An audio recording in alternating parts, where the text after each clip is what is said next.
ফেসবুকতে video scroll করতে করতে অনেক সময় এমন কিছু ভিডিও দেখি যে ভিডিও পরে আবারও কিন্তু দেখতে ইচ্ছে করে, কিন্তু যে ভিডিওটা একবার দেখেছি ওই ভিডিওটা খুঁজে বের করা কঠিন হয়ে পড়ে। আজকের এই ভিডিওতে শিখবেন ফেসবুকে দেখা ভিডিওগুলি আবার কিভাবে দেখবেন। এক কথাই হলো ফেসবুকে ভিডিও ওয়াচ হিস্ট্রি কিভাবে দেখবেন।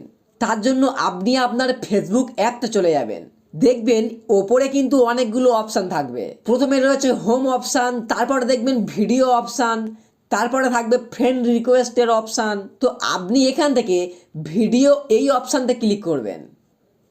তারপরে দেখবেন এখানে একটা ছোট্ট মতো সার্চ আইকন থাকবে যেখানে ভিডিও সার্চ করা হয়। আপনি ভিডিও সার্চ আইকনতে ক্লিক করবেন।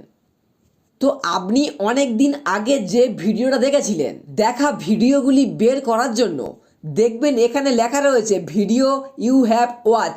তার পাশে দেখবেন সি অল নামে অপশান রয়েছে, এখান থেকে সি অল এই অপশানটা ক্লিক করবেন। আপনি ফেসবুকতে যত ভিডিও দেখেছেন সমস্ত ভিডিও কিন্তু এখানে শো করবে। এই রকমভাবে দেখে দেখে ফেসবুকের দেখা ভিডিওগুলো, ফেসবুকের ভিডিও হিস্ট্রি আপনি কিন্তু দেখতে পারবেন। সো ভিউয়ার্স, এই ছিল ভিডিও। আশা করছি এই ভিডিওটা আপনার কিন্তু কোনো উপকারটা আসবে। সত্যি যদি কোনো উপকারটা আসে ভিডিওতে জাস্ট একটা লাইক করবেন। আর এই রকম অ্যান্ড্রয়েড টিপসগুলো পাওয়ার জন্য আমার চ্যানেলটাকে সাবস্ক্রাইব করে আমার পাশে থাকবেন। আর এতক্ষণ ধরে ভিডিওটা দেখার জন্য আপনাকে অসংখ্য ধন্যবাদ।